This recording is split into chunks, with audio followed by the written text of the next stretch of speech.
हैं, क्या संत रामपाल जी महाराज अपनी भक्ति करवाते हैं? बहुत से लोग कहते हैं कि संत रामपाल जी महाराज खुद भगवान बन गए और सारे देवी देवताओं की भक्ति छुड़ा दी उन्होंने, मंदिर जाना छुड़ा दिया, व्रत छुड़ा दिए और सिर्फ संत रामपाल जी महाराज ने अपने आप को भगवान कह दिया। तो बहन जी ये बताइए कहाँ तक सत्य है कि संत रामपाल जी महाराज सारे देवी देवताओं को छुड़वा देते हैं? सुना है कि जब संत रामपाल जी महाराज दूसरा मंत्र देखते हैं तो 1 लाख रुपए लेते हैं, तीसरा मंत्र देते हैं तो उससे कुछ अधिक पैसे लेते हैं। ऐसी कोई धनराशि आपसे ली गई? देखिए यहाँ पर किसी से डरने की जरूरत नहीं है, यहाँ पर हमारे मोबाइल में वीडियो बन रही है, आप बता सकते हैं स्पष्ट तरीके से है। यहाँ पर हमने देखा खाने पीने की व्यवस्था एकदम 1 नंबर है, जलेबी से लेके लड्डू से लेके तरह तरह की सब्जियां, सलाद, मतलब खाने पीने की व्यवस्था एक होटल से भी अच्छी वीआईपी व्यवस्था यहाँ पर दी जा रही है।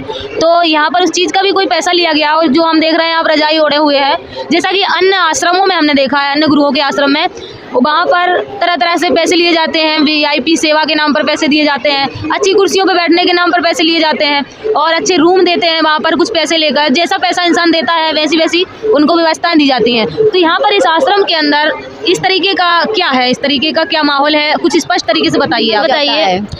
जगत में हमने कई लोगों से बात की है तो लोग कहते हैं कि यहाँ पर इतने बड़े भंडारे हो रहे हैं, इतनी सारी व्यवस्थाएं हो रही हैं, तो वो कहाँ से हो रहा है? भगत देते हैं तभी तो हो रहा है। तो आप बताइए कि क्या यहाँ पर जो भी सेवाएं हो रही हैं वो किसी भगत के द्वारा दिए गए पैसे से हो रही हैं या फिर कोई चमत्कार है भगवान का, क्या है? उन डॉक्टरों के यहाँ आप इलाज करा रही थी लेकिन आपको आराम नहीं हो रहा था, संत रामपाल जी महाराज के यहाँ पर क्या है ऐसा? लोग कहते हैं कि वो साधारण इंसान है, उनके यहाँ ऐसा क्या है? कौन सी दवाई आपको दी, क्या दिया उन्होंने आपको खाने के लिए कि आपकी दवाइयाँ वो रोग ठीक नहीं कर पा रही थी और यहाँ पर आपको उस रोग से निजात मिली? कौन सी दवाई दी, क्या दिया उन्होंने जो आपका रोग ठीक हो गया? सच साहेब बहन जी। सच साहिब जी। बहन जी अपना नाम बता दीजिए और कहाँ से आई हैं ये भी बता दीजिए। मेरा नाम साधना राठौर है और मैं हरदोई जिला के मल्लावा मतलब एक छोटा सा गांव है वहाँ से आई हुई हूँ। तो बहन जी आप यहाँ आश्रम में हैं तो यहाँ पर क्यों आई हैं आप, क्या हो रहा है यहाँ पर?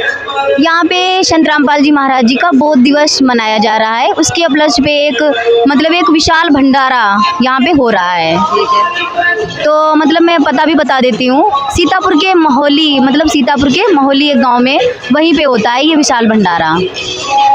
तो ये जो भंडारा हो रहा है ये किस उपलक्ष्य में हो रहा है? आज के दिन क्या हुआ था? आज के दिन मतलब बहुत अच्छा क्वेश्चन पूछा है। संत रामपाल जी महाराज जी का बोध दिवस है, ये इसलिए मनाया जाता है, इतना मतलब खुशी का उत्सव। इस दिन संत रामपाल जी महाराज जी को नाम दीक्षा प्राप्त हुई थी स्वामी रामदेवानंद जी महाराज जी से। तो बहन जी नाम दीक्षा क्या होती है? देखो हम सभी जानते हैं कि मनुष्य जीवन बहुत दुर्लभ होता है, इसका प्रमाण हमें रामचरितमानस में भी मिलता है कि बड़े भाग्य मानुष तन पावा।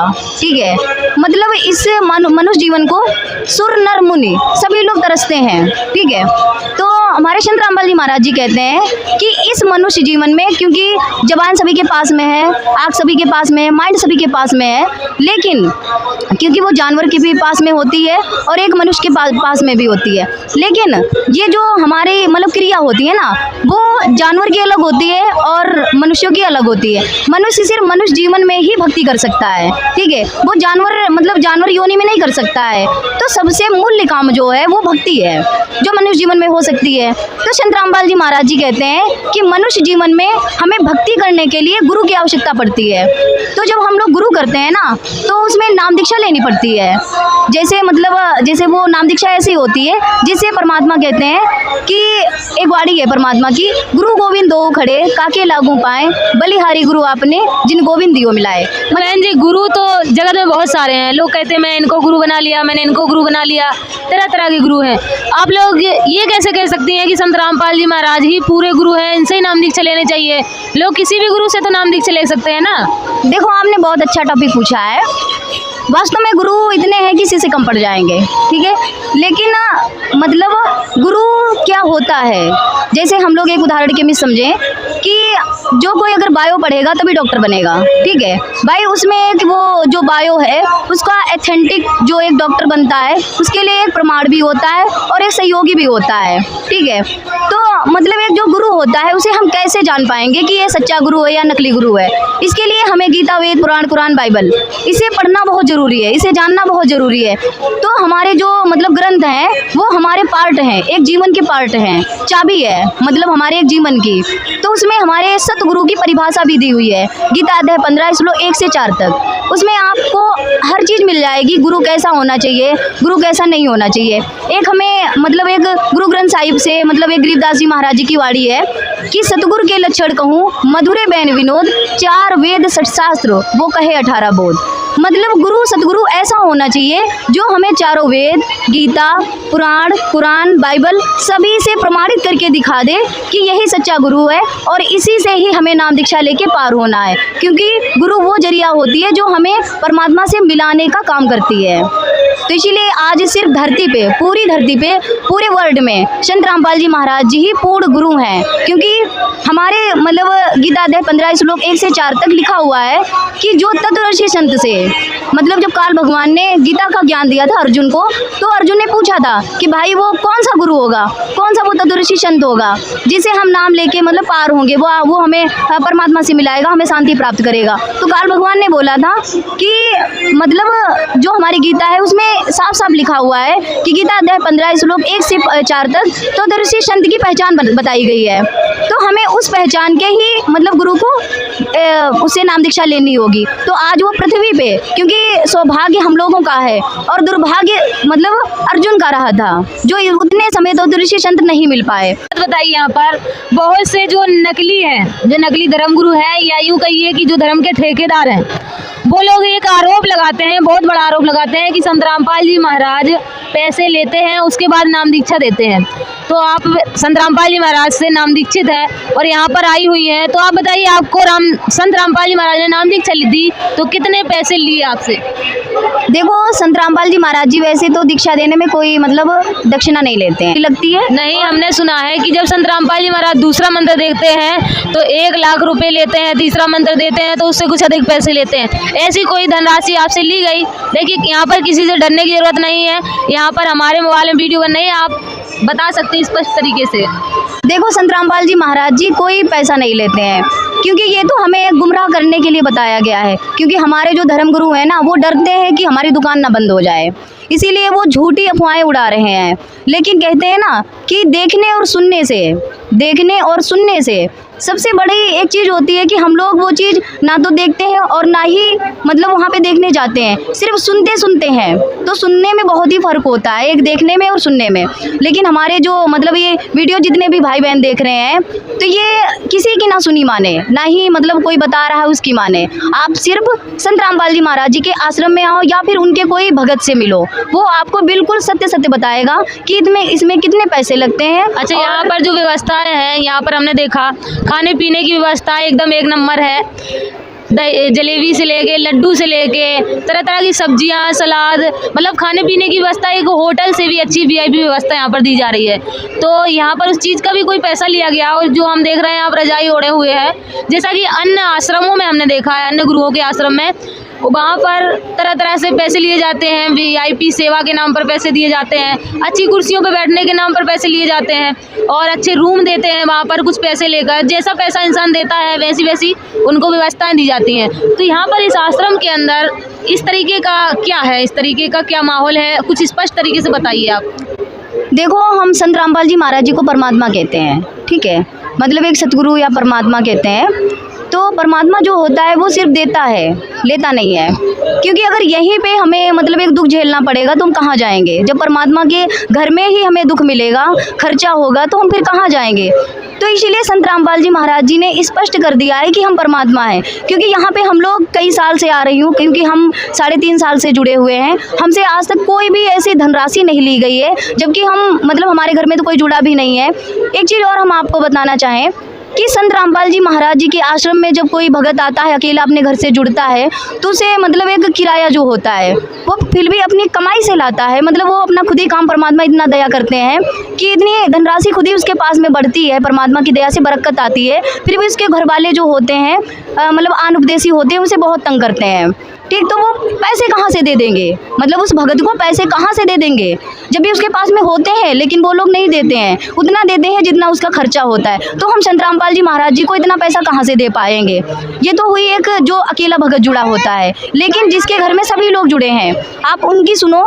जैसे वो भी परमात्मा कहते हैं कि पहले आप, परमात्मा एक चीज और कहते हैं कि 10वां अंश गुरु को दीजो, ठीक है। अब जैसे किसी का कैंसर रोग है, ठीक है, कैंसर है, उसमें पूरी जिंदगी खराब होनी है, अगर आप मतलब हमारे गुरुजी को या दान पेटी में 10 रुपये अगर डाल देते हो तो कोई बड़ा नहीं है, ठीक है, क्योंकि वो तो दान, मतलब वो गुरुजी कहते हैं 10वां अंश गुरु को दीजिए। वो तो हमारे पुराणों में भी लिखा है, गीता में भी लिखा है, हर जगह पे लिखा है। तो आप अगर, क्योंकि यहाँ पे धनराशि कोई ली नहीं जाती है, 10 रुपये अगर डाल दिए तो आपकी वो भंडारे में लग रहे हैं, वो सेवा में जा रहे हैं। अगर नहीं, आज के समय में मान लीजिए कि कोई 10,000 रुपये महीना कमा रहा है, तो मुझे नहीं लगता कि वो जाके 10वां अंश 1,000 रुपये दान देता होगा।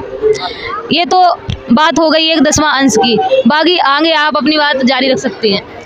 देखो ऐसा कुछ नहीं है, मतलब 1,000 दे दे या कुछ भी, इसमें एक चीज़ और है, मतलब मेरे गुरुजी कहते हैं जैसे ज्योति होती है घर में जो जलाई जाती है, ठीक है, उसका सब मिला के परमात्मा बताते हैं कि वो जो आप ज्योति जलाते हो ये सब कुछ, तो ऐसा नहीं है कि आप उसमें कितने का आता है, थोड़ा बहुत, मतलब एक जैसे 1 महीने में थोड़ा बहुत घी लगता है, ज़्यादा तो लगता नहीं है, तो उसमें सारा जोड़ के आप इतना भी अगर परमात्मा के चरणों में नहीं दोगे तो फिर जैसे कोई पढ़ाई कर रहा बच्चा, ठीक है, पढ़ाई ही है, जो आध्यात्मिक लाइन होती है वो पढ़ाई ही होती है। परमात्मा कहते हैं कि भाई जैसे पढ़ाई में हम लोग थोड़ा खर्चा करते हैं तभी आगे नौकरी मिलती है, इसी प्रकार से भक्ति मार्ग में जब थोड़ा आप खर्चा करोगे परमात्मा के चरणों में, ये सेवाएं करोगे, ये गुरुजी कहते हैं हमें मत दो, आप अपने घर में यज्ञ, जैसे हमारे ग्रंथों में लिखा है कि 5 यज्ञ चलती हैं, जैसे एक धर्म यज्ञ, ध्यान यज्ञ और एक मतलब हवन यज्ञ, और यहाँ पे एक भंडारा चल रहा है, ये सारी मिला के 5 यज्ञ होती हैं। तो वो 5 यज्ञ भी बताई गई हैं, तो वो भी हमें पूरी करनी पड़ेंगी। तो इसमें अगर थोड़ा सा खर्चा भी हो रहा है, जहाँ हमारा 10 लाख बच रहा है और परमात्मा के चरणों में इसे,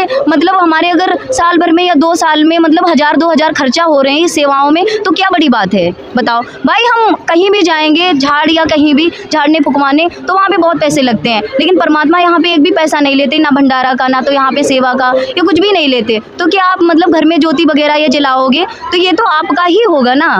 ये तो एक बात बताइए, जगत में हमने कई लोगों से बात की है, तो लोग कहते हैं कि यहाँ पर इतने बड़े भंडारे हो रहे हैं, इतनी सारी व्यवस्थाएं हो रही हैं, तो वो कहाँ से हो रहा है, भगत देते हैं तभी तो हो रहा है।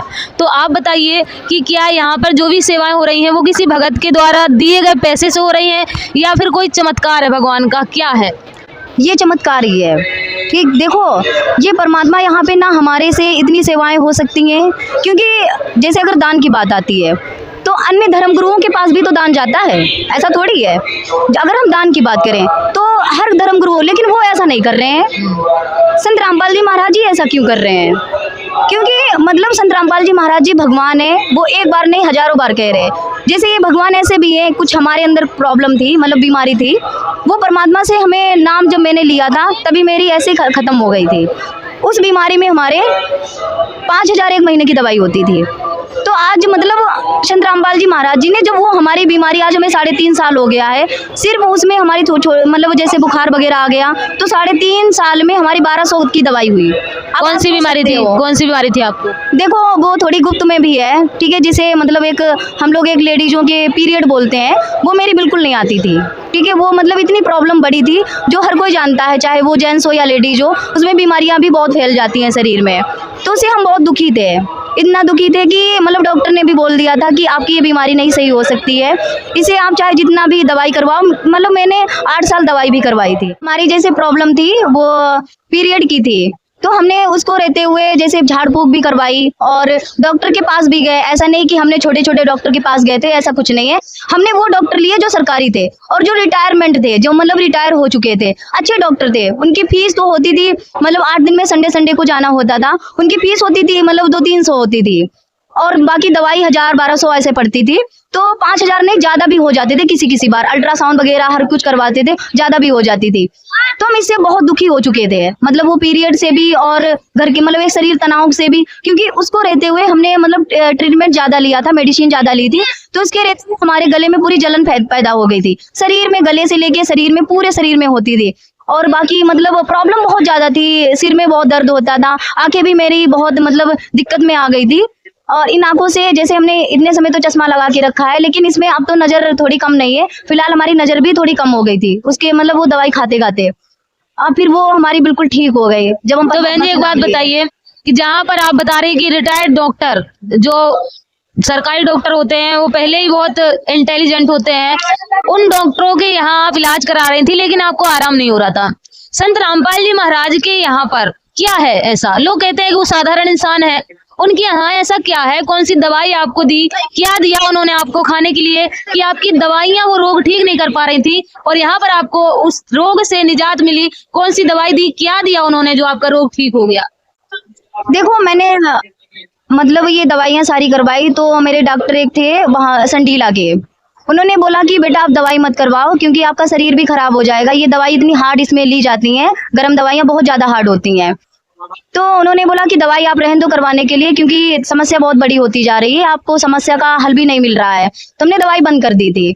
उसके बाद में हमारे मतलब पास में मेरे चाचा जी बहुत भक्ति में मतलब एक जैसे विश्वास रखते थे, तो हमने एक बार सोचा कि जब हमारे चाचा जी इतना विश्वास रखते हैं परमात्मा में और हमारा भी मतलब बचपन से ही साईं जी में बहुत ही विश्वास था, करते भी भक्ति थे लेकिन इतनी दृढ़ता से नहीं करते थे, तो हमने सोचा कि ऐसा करते हैं कि परमात्मा में ज्यादा ही एक लगाव रखें ताकि हमारी ये प्रॉब्लम ठीक हो जाए। क्योंकि हमसे एक झाड़ फूक वाले दादाजी ने बोला था कि बेटा आप परमात्मा के सहारे रहो, अब आपका कुछ नहीं हो सकता है। तो हमने सोचा कि डॉक्टर भी हार गया और ये झाड़ फूक वाले भी हार गए, तो हमारा तो कोई सहारा नहीं रहा था, तो हमने भक्ति लाइन में बहुत ज्यादा ही एक दृढ़ता ले ली।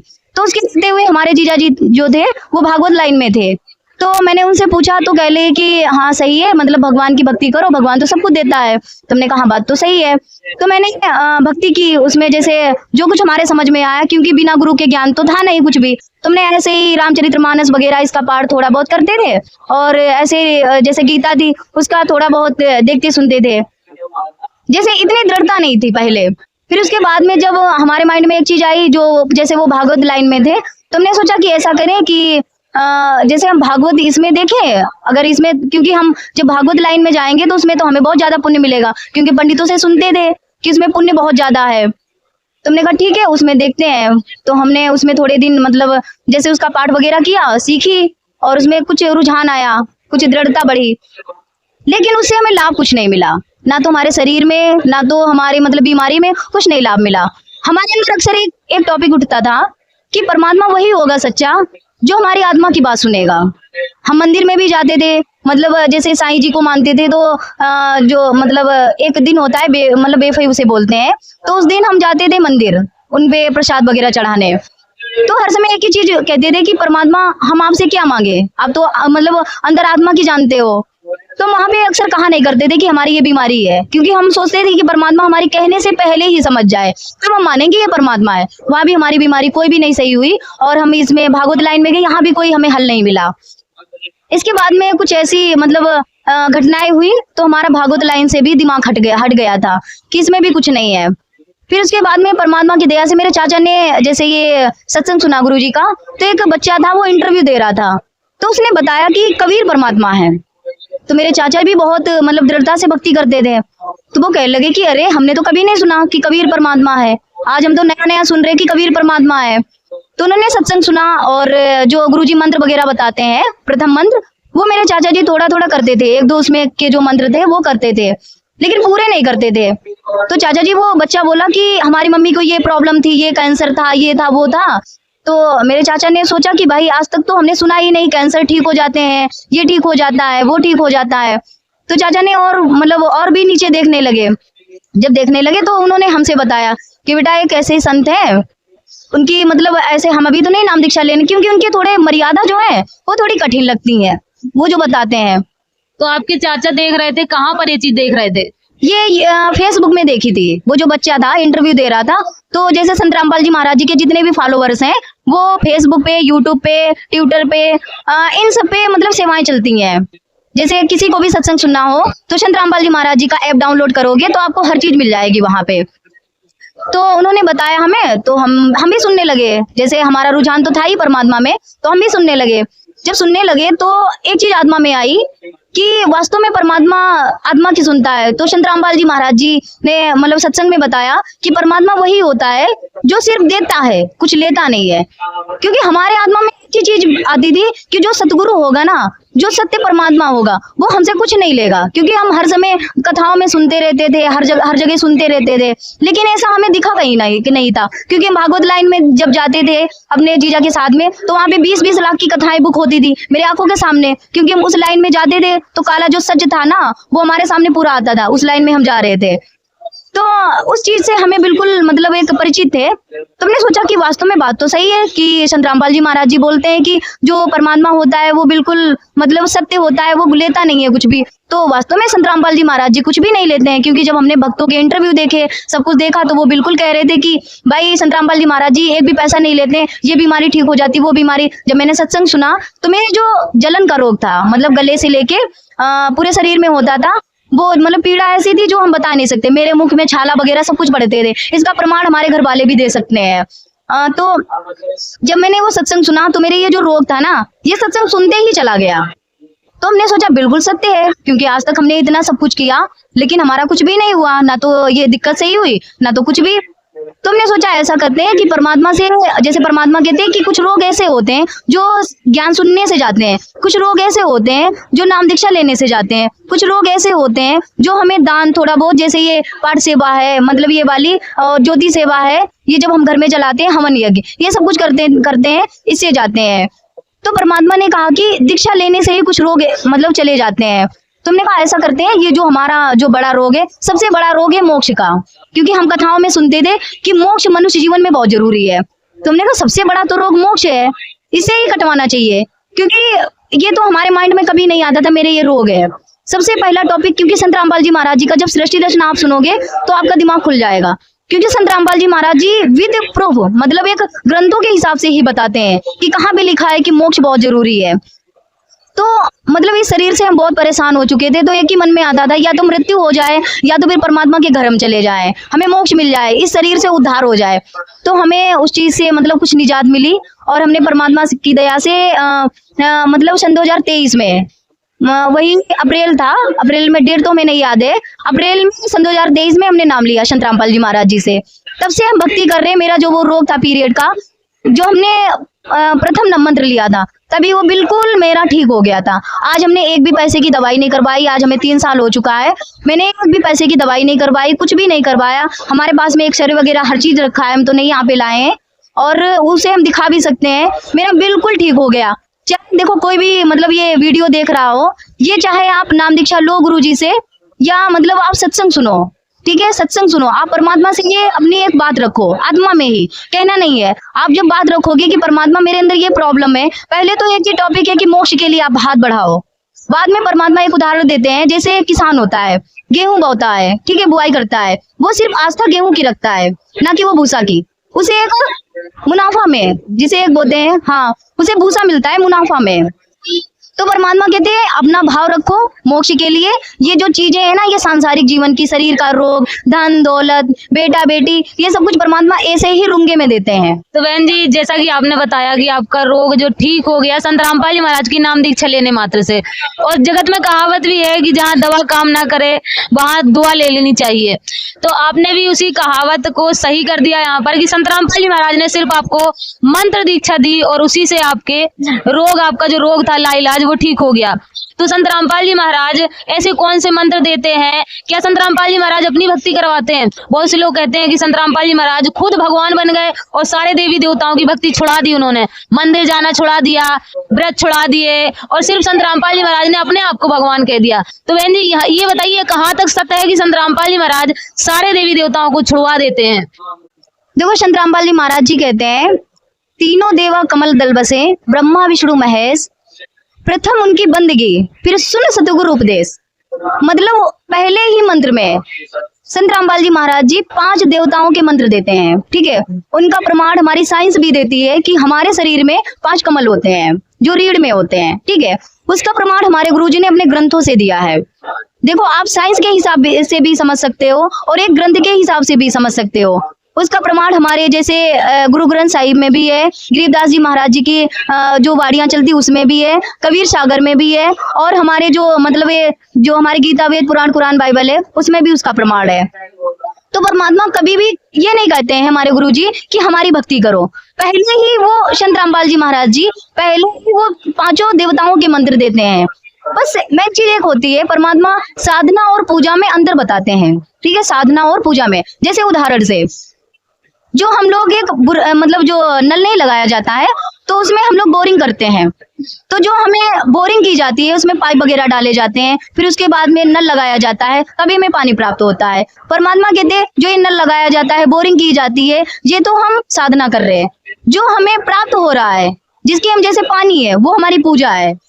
जो हमारे मतलब पानी हम निकाल रहे हैं, ये सब कुछ, ये जो मतलब मेहनत कर रहे हैं, ये सब कुछ, ये तो साधना हुई। और जो उसमें से पानी वगैरह निकल रहा है वो हमारी पूजा हुई है। तो सबसे पहले तो संत रामपाल जी महाराज जी ने इसको एक मतलब अलग अलग बताया है कि इसमें अंतर देखो पहले तो, पूजा और साधना में आप अंतर समझो। इसीलिए संत रामपाल जी महाराज जी कहते हैं पहले आप 5 देवताओं की भक्ति करो, फिर उसके बाद में सतनाम मिलता है। जैसे हमारी गीता अध्याय 17 श्लोक 23 में ओम तत्सत मतलब 3 मंत्रों का जिक्र बताया गया है संत रामपाल जी महाराज जी के सत्संग में। तो हमें वो मतलब हमें वो लेना पड़ेगा। जैसे हमारा जो ओम है वो तो परमात्मा खुला बताते हैं, लेकिन जो तत् है उसे सांकेतिक रूप में बताते हैं, और जो हमारा सत है, ठीक है, वो हमारा सार नाम होता है। तो परमात्मा कहते हैं हमारा जो 3 मंत्र का है जाप, ये हमें मोक्ष की ओर बढ़ाता है। तो परमात्मा कहते हैं कि जब ये तीनों मंत्र आपको मिलेंगे, जो ये तीनों मंत्र हैं, तभी आपको मोक्ष मिल सकता है। संत रामपाल जी महाराज जी कभी भी नहीं कहते हैं कि हम भगवान हैं, चाहे आप सत्संग में सुन सकते हो, लेकिन आप वाणी खूब जानते हो कि संत रामपाल जी महाराज जी कबीर परमात्मा ने एक वाणी बोल रखी है कि गुरु गोविंद दो खड़े काके लागू पाए, बलिहारी गुरु आपने जिन गोविंद दियो मिलाए। यहाँ पे सबसे बड़ा गुरु को बनाया गया है, परमात्मा बताया गया है। तो हम लोग अपने गुरु को ही भगवान मानते हैं, क्योंकि मिलाने वाला ही गुरु भगवान होता है। गुरुर ब्रह्मा गुरुर विष्णु गुरुर देवो महेश्वरा गुरुर साक्षात पर ब्रह्म तस्मै श्री गुरुवे नमः। तो बहन जी आप बताइए कि ऐसा कौन सा प्रमाण है आपके पास कि संत रामपाल जी महाराज परमात्मा है, भगवान है? देखो आज से 600 वर्ष पहले कबीर परमात्मा यहाँ पे लीला करने के लिए आए थे, 120 वर्ष रुके थे। हर किसी को पता है क्योंकि उनकी जो जीवनी है उसे पता चलता है। तो उसमें लिखा है कि कलियुग बीते 55 पाचा, तब होवे ये मेरा वचन साचा। कबीर परमात्मा ने तब हम लोगों को उस ग्रंथ में बताया था कि जब कलियुग बीत जाएगा 5505 वर्ष, तब हम यहाँ पे लीला करने आएंगे।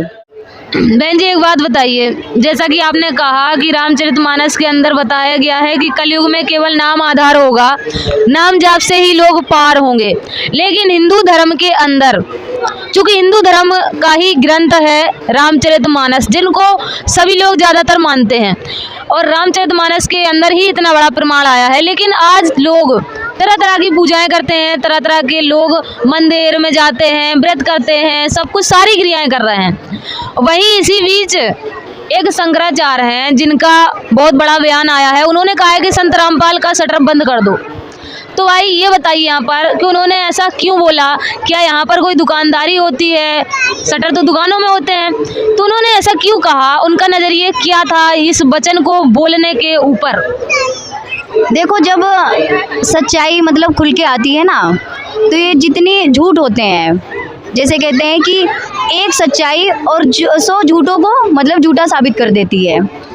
तो परमात्मा संत रामपाल जी महाराज जी विद प्रूफ जब भक्ति दिखाने लगे ना, तो इन जो शंकराचार्य हैं या फिर मतलब कोई भी धर्म गुरु हो, या मतलब ये जो हमारे जय गुरुदेव वाले हैं, या फिर कोई भी मतलब कोई भी हो जो मतलब यहाँ का धर्मगुरु, वो डरने लगता है, क्योंकि संत रामपाल जी महाराज जी गीता से प्रमाण, सभी की पुस्तकों से प्रमाणित दिखा रहे हैं भक्ति। तो इनको डर लगने लगता है कि हमारी दुकान ना बंद हो जाए, क्योंकि इसे दुकान ही समझो।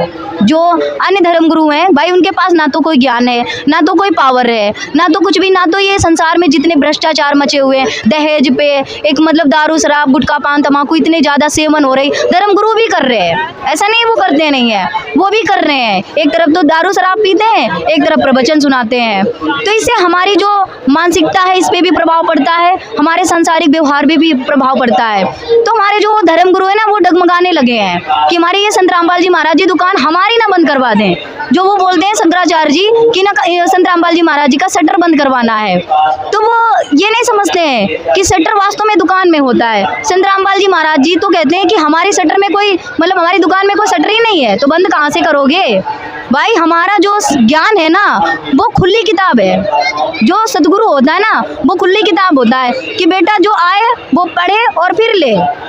जो सच्चाई होती है वो खुली किताब होती है, उसकी कोई मतलब ना पर्दे की ज़रूरत होती है और ना ही किसी को मतलब उसमें जैसे सपोर्ट की ज़रूरत होती है। तो संत रामपाल जी महाराज जी का ज्ञान समझ के आज दुनिया इतनी जुड़ रही है, सभी लोग लाभ उठा रहे, तुम्हारे ये शंकराचार्य जी बहुत डगमगाने लगते हैं। एक बाड़ी आपको हमें याद आई है कि जो सच्चाई होती है ना वो सिर्फ डगमगाती है, मतलब थोड़ा उसमें समय लगता है एक दिखाने में, लेकिन वो डूबती नहीं है, ख़त्म नहीं होती है। जैसे मीराबाई का प्रमाण ले लो आप, मीराबाई को जहर भी दिया गया, मारा भी गया, सब कुछ किया गया, लेकिन वो परमात्मा पे टिकी हुई थी। आज उसका नाम चल रहा है क्योंकि वो सच्चाई पे थी। ध्रुव, प्रहलाद, जितने भी ये धर्म मतलब हमारे जो भगत हुए हैं ना परमात्मा को चाहने वाले, वो सच्चाई के लिए लड़े थे, तो आज उनका नाम भी चल रहा है और वो पार भी हुए हैं। तो बहन जी, आपने संत रामपाल जी महाराज से जो नाम दीक्षा ली है, संत रामपाल जी महाराज के जेल जाने के बाद ली है। बहन जी ये बताइए कि आप क्या कहना चाहेंगी उन लोगों से जो मोक्ष प्राप्त करना चाहते हैं लेकिन संत रामपाल जी महाराज की शरण में नहीं है, क्योंकि वो जेल में हैं इसलिए वो संत रामपाल जी महाराज की शरण में नहीं आना चाहते। क्योंकि आप संत रामपाल जी महाराज जेल में होते हुए आपने नाम दीक्षा ली है, तो आप इसको अच्छे से क्लियर करके बताइए और उन लोगों से क्या कहना चाहेंगी जो लोग संत रामपाल जी महाराज की शरण में आज नहीं है सिर्फ इस वजह से क्योंकि वो जेल में हैं। देखो, संत रामपाल जी महाराज जी लीला करने के लिए जेल धाम गए हैं, क्योंकि जैसे जो सूरज होता है ना, वो सूरज तो एक जगह पे है, उसकी किरणें हर जगह जाती हैं। जैसे प्रमाण के लिए टावर को लें, टावर तो एक जगह होता है, उसकी किरणें हर जगह जाती हैं। इसी प्रकार से संत रामपाल जी महाराज जी आज जेल में भी होते हुए अपने अनुयायियों को वो लाभ देते हैं जो एक सामने से देता है। परमात्मा जब यहाँ पर थे, जब जेल के बाहर थे, तब भी वो वही लाभ देते थे जो आज जेल के अंदर होकर भी अपने बच्चों को लाभ देते हैं। संत रामपाल जी महाराज जी को कोई फर्क नहीं पड़ता है वो जेल में है या बाहर हो। पहले तो बात यह है कि हम लोगों को अभी महसूस ही नहीं होता है कि संत रामपाल जी महाराज जी जेल में हैं, क्योंकि ये जो आत्मा है ना, ये आत्मा परमात्मा को अच्छे से ही जानती है। हर कोई जानता है कि लाभ जो होता है वो हमें मतलब एक परमात्मा दे सकता है और वो बिना कहे दे सकता है। तो हम लोगों ने तो कभी बोला ही नहीं कि परमात्मा हमें लाभ दो, ये दो, वो दो। परमात्मा ने ऐसे ही दिया है, सब कुछ बिना मांगे ही दिया है, तो ये परमात्मा ही है। और वो जेल गए हैं, वो लीला करने गए हैं, ये हर कोई को पता है कि वो लीला करने गए हैं, लेकिन वो जल्द ही आएंगे, ऐसा नहीं वो वहीं पे रहेंगे। परमात्मा की कुछ लीला थी, वो जेल धाम में जाके कुछ भगत उनके वहाँ पर भी थे, क्योंकि जैसे बाप होता है, बाप के लिए सारे बच्चे प्रिय होते हैं, चाहे वो गलत बच्चा हो या अच्छा बच्चा हो। इसी प्रकार से संत रामपाल जी महाराज जी को सारे बच्चे प्रिय हैं। बाप जैसे अपने बच्चों के लिए मेहनत मजदूरी सब कहीं जाके अपने बच्चों को अच्छी जगह शिफ्ट करने को लगा होता है, उसी प्रकार से संत रामपाल जी महाराज जी आज जेल में जाके मेहनत करके सब कुछ करके अपने बच्चों को निकालना चाह रहे हैं। क्योंकि आज संत रामपाल जी महाराज जी के जाने से जेल में, वहाँ जेल नहीं रही, जेल धाम बन गया, वहाँ पे सत्संग होता है। इसका प्रमाण आप YouTube पर भी देख सकते हो, वहाँ के प्रमाण भी मिलते हैं। कुछ सत्संगी बताते भी हैं, वीडियो बना के दिखाते भी हैं कि वहाँ पर सत्संग भी होता है। तो आप कितना मतलब एक सौभाग्य का समय है, सौभाग्य उन लोगों का है जो जेल धाम में है। तो इसीलिए हम संत रामपाल जी महाराज जी को परमात्मा मानते हैं, परमात्मा मानते भी रहेंगे, क्योंकि वो परमात्मा का ही काम कर रहे हैं। भक्त समाज से क्या कहना चाहेंगे आप? हम भक्त समाज से एक ही चीज़ बोलना चाहते हैं कि देखो, देर में आओगे तो पछताओगे और जल्दी आओगे तो पाओगे।